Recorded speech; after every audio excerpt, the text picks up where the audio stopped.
आई वडिलांनी dance class लावला नाही इतकंच कारण पुरेसं ठरलं एका 19 वर्षाच्या मुलीला आयुष्य संपवण्यासाठी।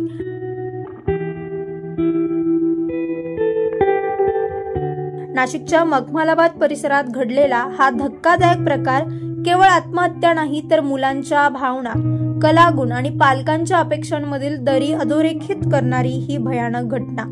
सेजल यादव ओग्या 19 वर्षांची, हसतमुख, हुशार आणि डान्स मध्ये रस असलेली, पण स्वप्नांचा गळा दाबला गेला आणि तिनं टोकाचं पाऊल उचललं। डान्स क्लास का लावला नाही हा प्रश्न केवळ शब्द नव्हता तर तिच्या मनात साचलेल्या वेदना होत्या। नाशिकच्या गामणेमळा भागातील सोहम अपार्टमेंट मध्ये राहणारी सेजल यादव फक्त 19 वर्षाची। तिला नृत्याची प्रचंड आवड, पण पालकांचं दुर्लक्ष झालं आणि या दुःखातून, तणावातून 27 एप्रिल रोजी तिने घरातच हार्पिक म्हणजेच टॉयलेट क्लीनर प्राशन केलं। तिला तातडीनं उपचारासाठी रुग्णालयात दाखल करण्यात आलं। पहिल्यांदा खासगी रुग्णालयात, मग दुसऱ्या दिवशी मुंबईतील KEM मध्ये हलवण्यात आलं आणि तिची 16 दिवस मृत्यूशी चाललेली लढाई अखेर संपली आणि 12 मे रोजी सेजलनं अखेरचा श्वास घेतला। काही दिवसांपूर्वी मुंबईत एका अल्पवयीन मुलानेही केवळ ट्युशनला जायला लावल्यामुळे जीव दिला होता। आता नाशिकमध्ये डान्स क्लास का नाही हेच कारण ठरलं। हा प्रकार आत्महत्या आहे की पालकत्वातल्या संवादाचं अपयश, कौटुंबिक नाजूकतेचे प्रश्न, कलागुणांकडे पाहण्याचा दृष्टिकोन आणि पालकांनी घेतलेली भूमिका हे सर्व मुद्दे पुन्हा ऐरणीवर आलेत। या प्रकरणी म्हसरूळ पोलिसात अकस्मात मृत्यूची नोंद करण्यात आली असून अधिकचा तपास केला जातोय।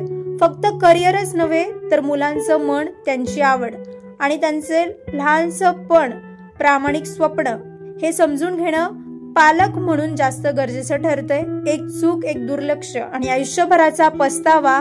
सेजल गेली पण तिचा प्रश्न मागे राहिला, मला डान्स क्लास का लावला नाही। या ठिकाणी आहे ना, दिनांक 17 एप्रिल 2025 रोजी एका 19 वर्षाच्या मुलीनं तिच्या आईवडिलांनी डान्स क्लास लावू दिला नाही म्हणून रागाच्या भरात हार्पिक पिलेला आहे आणि त्यानंतर त्या ठिकाणी तिला नाशिकमध्ये औषधोपचार करून 28 एप्रिलला तिला KEM हॉस्पिटल मुंबई या ठिकाणी ऍडमिट केलं होतं आणि उपचारादरम्यान ती 12 मेला तिला डॉक्टरांनी मयत घोषित केलं आणि त्या ठिकाणी अपमृत्यू मुंबईमध्ये 00 दाखल करून तो आपल्याकडे आल्यानंतर आपल्याकडे ते अपमृत्यू दाखल केलेला आहे। खरं आहे, मुलांची खूप सहनशीलता कमी झाल्याचे दिसून येते। पालकांनी त्या ठिकाणी तिची मागणी होती की डान्स क्लास लावायचा आणि पालकांनी तिला डान्स क्लास लावण्यासाठी किंवा तिला गाडी घेऊन देण्यासाठी ऍग्री होते, पण ते लगेच डान्स क्लास लावला नाही म्हणून त्या रागाच्या भरात तिनं ते पिलेलं आहे आणि यातून आजकालच्या मुलांमध्ये सहनशीलता खूप कमी झाल्याचं दिसून येतं आणि इन्स्टंट असं काहीतरी कृत्य करतात आणि ते जीवाशी येऊन जातं। 9 न्यूज महाराष्ट्रासाठी साहिल बेलसरे, नाशिक।